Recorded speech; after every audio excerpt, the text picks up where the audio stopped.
You wanted the best. You've got the best podcast. The hottest podcast in the world. The Chris Voss Show, the preeminent podcast with guests so smart you may experience serious brain bleed. The CEOs, authors, thought leaders, visionaries, and motivators. Get ready. Strap yourself in. Keep your hands, arms, and legs inside the vehicle at all times, because you're about to go on a monster education roller coaster with your brain. Now, here's your host, Chris Voss. Hi, folks. It's Voss here from thechrisvossshow.com. Ladies and gentlemen, welcome to 16 years, going on 17 years of the Chris Voss Show. Over 2,600 episodes are bringing you 48 new shows a month. Nobody does what we do, the Netflix of podcasting. We bring you so much stuff. You can binge just about anything you want, or you can just binge the show beginning to end. But you got so much content. You don't need more podcasts. You only need one. Refer the show to your family, friends, and relatives. Go to goodreads.com/Chris Voss, LinkedIn.com/Chris Voss, Facebook.com/Chris Voss, YouTube.com/Chris Voss, and all those crazy places on the internet. Opinions expressed by guests on the podcast are solely their own and do not necessarily reflect the opinions of the host or the Chris Voss Show. Some guests of the show may be advertising on the podcast, but it is not an endorsement or review of any kind. Today's featured author comes to us from bookstolifemarketing.co.uk. With expert publishing to strategic marketing, they help authors reach their audience and maximize their book success. Today we have an amazing young man on the show. We're going to be talking about his exciting adventures of life. He's one of those jack of all trades, Renaissance mans. One of those people who's he has ADHD like I do, so he's into everything. He's an amazing young author who's launched his first book. It's out December 6, 2024, called Quiet Before the Storm by Randall Crowe. We're going to get into it with him and find out his amazing stories of his amazing life and some of the memoirs of his Austin firefighting journey. Welcome to the show, Randall. How are you? Doing great, Chris. Thank you so much. Thank you. I want to add, the book's been out.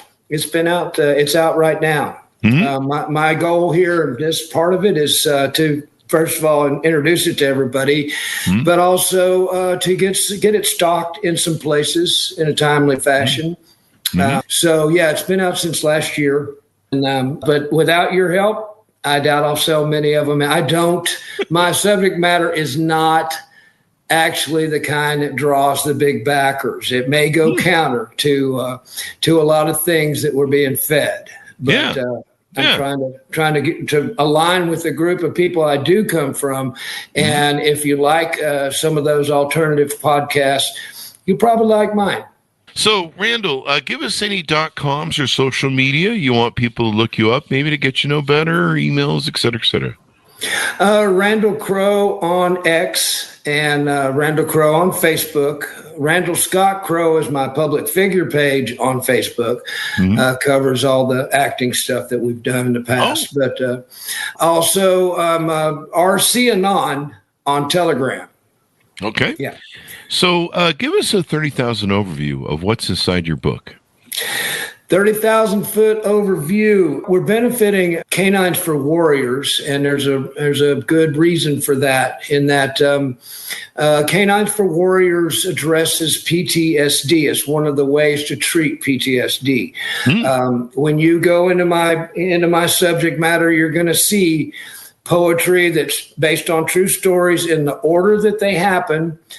Short story, there's a script in the middle of it that all generated PTSD. And so the Canines for Warriors, my dog is a sports dog. He's on page 4. His name is Shiner. And I've got him. We just searched the Guadalupe after the Independence Day flood, and he wanted me to show you this. Take about 5 seconds. Oh, go ahead. Shoot it. That's a good boy. Come on. Good boy. Good boy. Come on, let's go. Let's find that body. Find it. Where is it? Where's Hannah? Where's Hannah? Where's Kevin? Get him. So there's a little bit of He's a companion dog, but he's also search and rescue. I'm a hunting guide, and so when we have someone shoot something that we can't find, he finds it. And we got a mile of the Guadalupe to search below the Ingram Dam. Ingram Fire Department put us on duty, and we were honored. And in a way, the title of this book is taken several ways. Quiet Before the Storm, geopolitically, okay? We heard Trump say calm before the storm. Geopolitically, it hadn't been calm or quiet at all, but it's probably relative to what's going to happen or what is happening now, relatively quiet. Also, direct interpretation of weather, storms. The storms I have documented, the wreckage from those storms is certainly, there was anomalies in them. I don't agree with the global warming deal, but I don't make you make the choice as a reader. I just show it. But literally, the storms got worse since this came out. Helene, Shiner and I went to Helene. We also went to the Guadalupe. And so there's a lot of layers in just the title. The quiet, the Q in the quiet is a dog whistle to the Q movement. Okay. So, okay. And in my perspective basically comes out of there. And now that we have all these different realities floating around, I'm not asking you to buy mine, but I would ask you to look at it and make your own choice. You know? So, Quiet Before the Storm, you talk about some of the devastating hurricanes like Ike, Michael, ones that were in Garland, Texas, Dallas, Mayfield, Kentucky, and the record-breaking flash flood in Wimberley, Texas. And I guess you, as a firefighter, attended these storms or attended the emergency requirements of these storms, people? These went to as a FEMA volunteer in the Wimberley flood. I was a public adjuster, a Texas public adjuster, had my own firm, and I worked 30 days to help people get their life back after the Wimberley storm. As an adjuster, I have to be a photographer. So I collected over 20 years all these photos that many of them show inconsistencies and are proof in themselves of something else other than an act of God being involved with the weather. But I'm not, I put that out there, but I got out of the Austin Fire Department in 1995. I go to these disasters as a public adjuster. And, but when something like this last Guadalupe or the Tennessee Hurricane Helene, I go back to volunteer firefighting. And and you've done quite a few things. So just to lay a foundation here, you've been an Austin firefighter and a Texas licensed public insurance adjuster. So you've seen, a lot of the wreckage, a lot of the miracles and profound moments of despair and hope through your camera lenses you've seen as you discussed it. And so what are people going to find in the book? It looks like there's photographs, reflections on the interconnectedness of lives and the forces of nature that shape them. I guess you were kind of at that juxtaposition of seeing that all take place. Yes, it is an odd, when the first time I went to Ike was about my first huge disaster. And something that takes you back is, hey, God put all this wreckage here and he arranged it in a certain way. And through a camera lens, if you frame it just right, you're shooting art. And so I definitely couldn't resist the photos to study many things about the wreckage that people need to kind of look at. Also, the people that are there are the situation they're in when you get there. They're real glad to hear any advice on what to do. And many times as an adjuster, I'll say, hey, whether you hire me or not, your claim is so complicated. I want you to get a public adjuster because they will double or triple your result. And so, but that's the spirit that I do it in. It's involved a lot of travel and it's caused me to be able to continue firefighting in a way. I'm not squirting water, but I am causing money to happen to There you help go. recover, Mhm. But I was an actor in Austin. Out of the fire department, we had some time off during the week, so I pursued. When the films were all being made in Austin, I certainly got involved, and they actually asked me to move to California. When I went out there to an agent and said, "Hey, here's my resume. I just want to audition for stuff that comes through Texas." "Oh no, you need to move out here." I said, "Why?" "Well, we have these parties we want you to go to." The Hollywood Hills. Yeah, maybe a Diddy party or a Hefner. Oh. All the girls that I knew in the business that went out there, they all had to go through the Hefner. They had to be in the Hefner place or they weren't going to get anywhere. So now as we look at this now, you can see, first of all, some of those movies weren't correct. Some of that history wasn't right. And what it tells me is we have a renaissance coming as the truth finally makes it to us, where history will have to be redone. And there will be a set of people who can't change their mind unless they see it in a movie. So, here, all right, I'm happy to help. Yeah. In the book, tell us a little bit about your journey through life. Just give us a run through, like how long were you a firefighter for, some of these different fields you got into, and mainly the stuff that's connected into the book, so we can kind of give people an interest in what they're going to be reading and buying. Cool. And going, okay, when I first started as a firefighter, I would see stuff immediately when I'm 20 or 22 years old going, man, I never seen that before. And I was a big reader as a kid. I always dreamed of doing a book, someday. Well, I started looking at stuff and remembering things over the years. And now it's time to start putting it down on paper. And in the process, I learned about poetry actually being a way to handle pain and emotional pain. It helps you.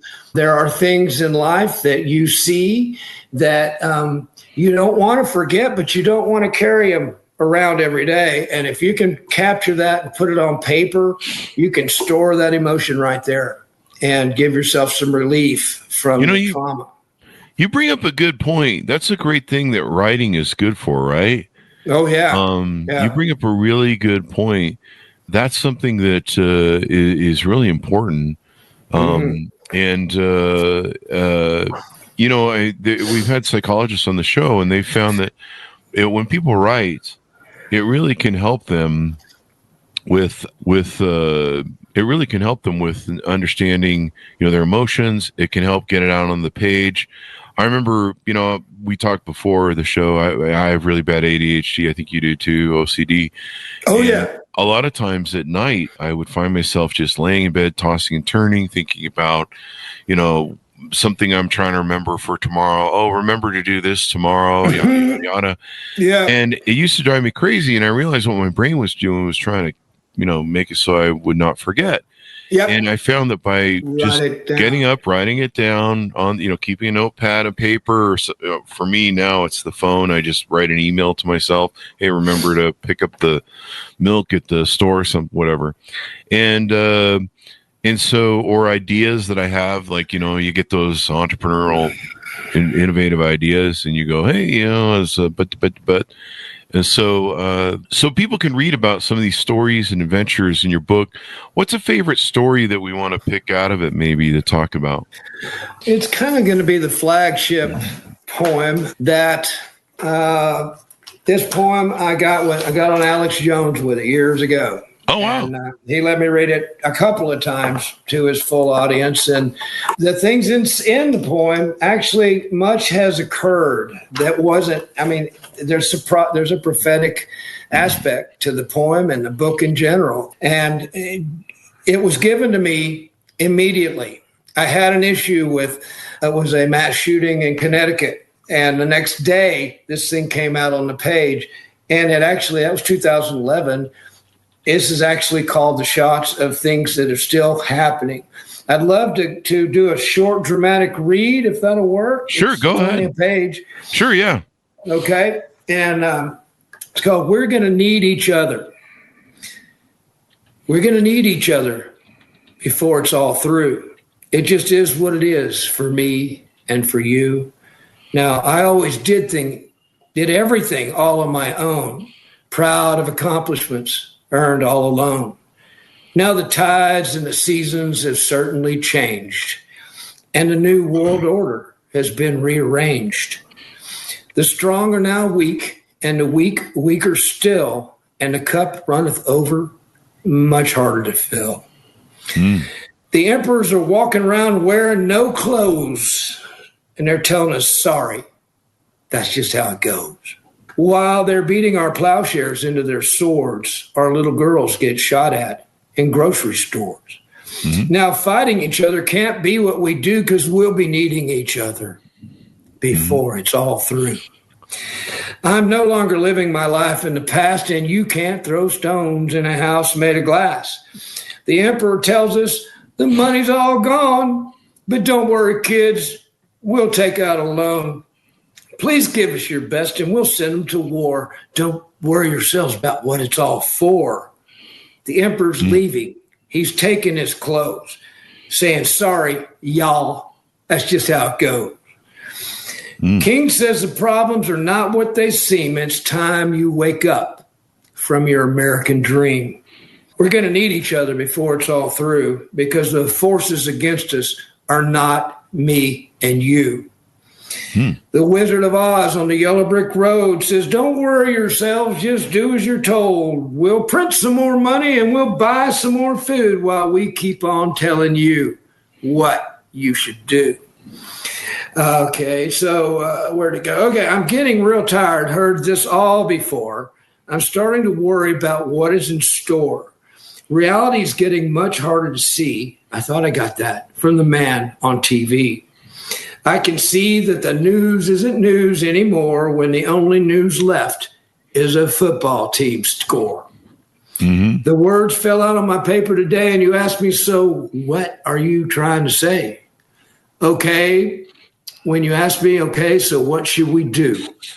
We're going to need each other before it's all through.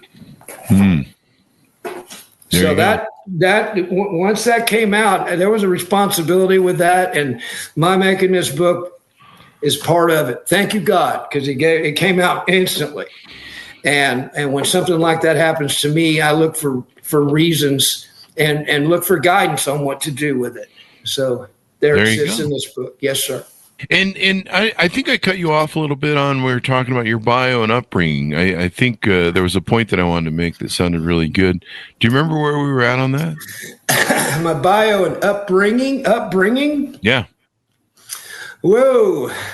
Yeah, some of the things you did we talked about in the book, yeah. The very first opening deal is called Bully Proof, and each of the things in this book are points where my life changed forever.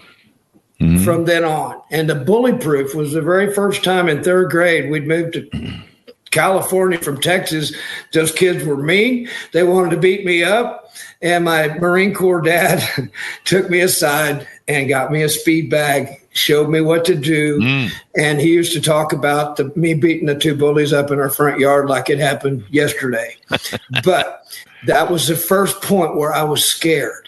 And the thing that I see now where they say, oh, you might want to consider changing your gender orientation if you are being picked on by bullies. And my answer to that is no. If you figure out your best thing to do with the bully, number one, fight him. You might lose, you might win, but life is a bully. And if you don't fight that bully, it will affect everything you do after this. And once I did fight the bully, I was shocked. It was two of them, and none of them laid a hand on me after my old man showed me the moves to make, and it shocked me. But from then on, I was no longer afraid of that. And so each one of these poems has a point of demarcation where there was something came up and he faced it, or there was a loss came up that was so horrendous that we still made it. I have one about AA. It's called The Little Pink House on Bolden Avenue. It's about a real group in Austin that is one of the ones responsible for me waking up and finding more of myself than I thought was there. It showed me, it gave a self-awareness I didn't realize. It also said, hey, dude, you have done a lot in your life, but there's so much more that you can do. This book in itself, there's 12 steps in that program I'm in. The 13th step is to date somebody in the program. I've done that. But really? The 14th step ought to be write a book about how you were, what happened, and how you are now. And that's what this book's about, because that's in there too. So there's a little bit, if you need to learn CPR, I've got a couple of stories that we teach. Oh, wow. I used to call a cadence with my second cadet class about, it taught us CPR while we ran around Town Lake every day. And so that's in there. It's a poem. It was like a sleeping in the station, warm in my bed, dreaming of my honey pillow over my head. That's how it starts, But it's in there. If you're a Boy Scout, firefighting is basically just professional Boy Scoutishness. Okay. Oh, really? Yeah. You have to get paid to learn knots. Well, I already knew them from being a Boy Scout, right? Yeah. But there are many readers. If you're thinking about being a firefighter, there's a little bit in there about a rescue or a near rescue in the middle of the book. Mm-hmm. That story is The Dive. It's actually a screenplay. But we're not going to go into details on that because I want it to hit the reader exactly like it hit me without spoiling the story on that. But yeah, so each of these is a point that I changed afterwards and went forward. And so that's there, and it's about not giving up. There's I almost died 3 times in 3 of the deals in here, and it's about believing in God and staying on course and having faith. And, having faith is so important. Well, these stories, what do you hope that people get from your stories in the book and what they're going to learn? I hope they. It's a message of redemption. Mm-hmm. It's a message of survival. And the gifts that AA was able to give me, it's there. They're there. And there's no actual disgrace in asking for help. Yeah. A lot of being wrong, you have to admit you're wrong. Is to enter the program, the very first, we admitted our life out of control from alcohol or whatever that first step is, you have to do that. And the tendency for the world not to do it, you're looking at it right now. We got people that on certain subjects, they'd rather see you die than change their mind. And that's not right. That's not the America that we have. Mm-hmm. And my goal here, I lost a lot of my tribe. A lot of them supported some other things, and they hate me for my beliefs. Well, part of this is about finding my tribe again. And us being single a long time, if there's any ladies out there that like what this is, my number's in the book. But it's about finding common realities that we have to go forward with, because there's an erosion of the truth. Whether it's us doing it or them is debatable, but it's important that we group together. Also, you think there's been storms, they're coming.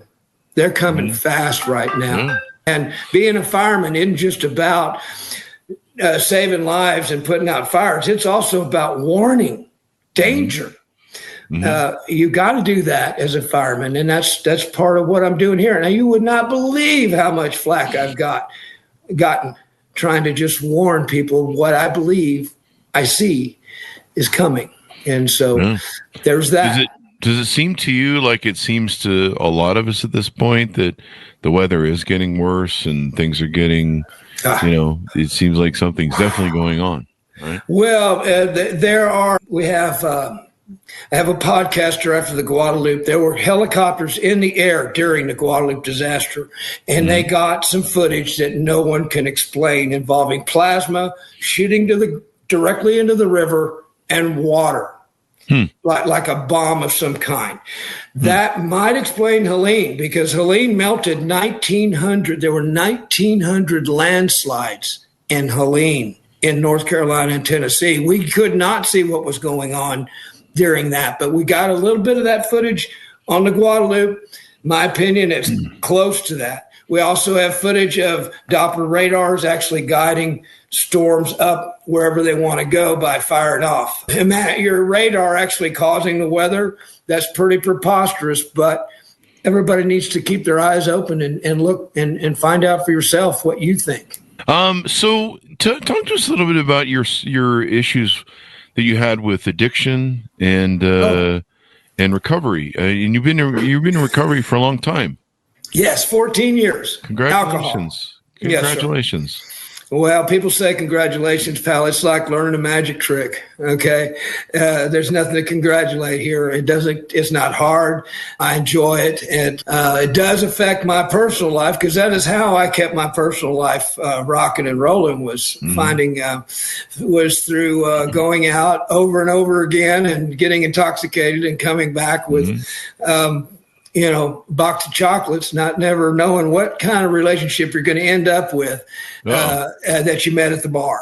And so they said, well, we didn't think you were that bad. I said, I wasn't. It was killing me. It was breaking my heart. I found out, hey, I'm an empath. Okay. So that puts a big target on you for all the narcissists out there. And if you're a shy empath, they're going to come say hi. Okay. And and that was something I learned as to how to still care, but actually how to maybe find other empaths instead of also our country is going through you think COVID was bad? This narcissistic behavior disorder is rampant, and it is enough to destroy. It already has destroyed a lot. Hollywood has actually been competitive narcissistic behavior disorder since longer than we know. But that's there to address, and I want people to see that. I have one Telegram channel called NSP Anon, which is Narcissistic Sociopath and Psychopath Anonymous. Which helps people recognize those traits. And, we did some talks, some lives on it. And all of my stuff is good ideas, but I've not been one that cares whether more than 5 people see it. The need for me to say it is greater than my need to get validation through millions of people. But at this point, this book deserves more than that. And everything we can do to get through that, it has probably been, when you look at the books that they hand out like candy to some of these Becoming and Independent and 107 Days, I mean, my book is going to be the opposite of those, because it represents the opposite side of the bus, the opposite end of the football field. Okay. I have a list of people to run through at the end, but if you like Alex Jones, if you like Joe Rogan, if you like SG Anon, David Rodriguez, General Flynn, Candace Owens, Megyn Kelly, Tucker Carlson, you're going to like this. It's going to fit what you're looking for. And if you don't, I've written it in a way that doesn't challenge you too much, and I want you to still read it. Maybe we can get some more people back over here. So as we go out, give people, we kind of did your final pitch there. As we go out, give people social media and where they can find you on the internet, how they can contact you, et cetera, et cetera. Yes, I'm Randall Crowe at X, Randall Crowe on Facebook, Randall Scott Crowe on my Facebook public figure page, RC Anon on Telegram. And those right there, there's a number of ways to look at my stuff. I actually, on RC Anon, when I read that poem I just ran to you, I was invited to go to the Trump rally in Conroe, got to sit with the VIPs like 30 feet from Trump, and got to meet Negative 48, Sovereign Redneck, and a whole bunch of the people that we hear on the Right Wing podcast. And this is my contribution to that whole effort, is to get that, But yeah, and let's see. There's a book by 107 called Kid Beside the Road, a coffee table book. And when he came out with that, I immediately wanted to put a coffee table book that would sit on the same coffee table. And David's got one called When the Lights Go Out. He wrote it on his phone. My encouragement to everybody, and first of all, firemen, y'all are gonna look at me and go, "What are you doing?" And what I'm doing, you might like what I've written, but it's easy to write now. Everybody needs to do this. In the process of writing, it helped me remember more stuff. Yeah. Elon Musk came out the other day and said, when they say these phones that we use them, the phones are using us because we can no longer remember phone numbers. Took that need away from us. Here's a way to combat that. You can use this phone to remember more by writing through it. So you can take this instrument, and I encourage every fireman, and I'll agree with you, your stories are better than mine. Okay, let's hear them. Let's hear them. And everyone should tell their story. Well, it's been wonderful to have you on the show, Randall. We certainly appreciate it. Thank you for coming on. Chris, thanks for having me. Your screener read my book the way I meant it to be read. Yeah. And after she told me that, I'm like, okay, I've got to do this because it wasn't, I think it's probably been suppressed personally because it's just been online. It's been online worldwide. You can go on right now and get it on Amazon or Barnes and Noble. Books are sold. Well, thank you very much. Yes, sir. But we're hoping to get into bookstores. Yeah. So thank you, sir. Get them in those bookstores. And thank you, Randall. Order the book wherever fine books are sold. It was out December 6, 2024. Quiet Before the Storm. Any future books you're working on, Randall? Any new things that should be coming out? Yes. 100 Runs in the Austin Fire Department is not going to be a picture book. It's going to be 500 to 800 pages of the straight up stuff. And that's a working title right now. It may come down to AFD Journal or something along those lines. But it's coming. It's coming next, and there'll be one behind that. Well, thank you very much for coming on. Thanks for tuning in. Go to goodreads.com/Chris Voss, LinkedIn.com/Chris Voss, Chris Voss 1 on the TikTok and all those crazy places on the internet. Be good to each other. Stay safe. We'll see you guys next time. And that should have us out. Great show.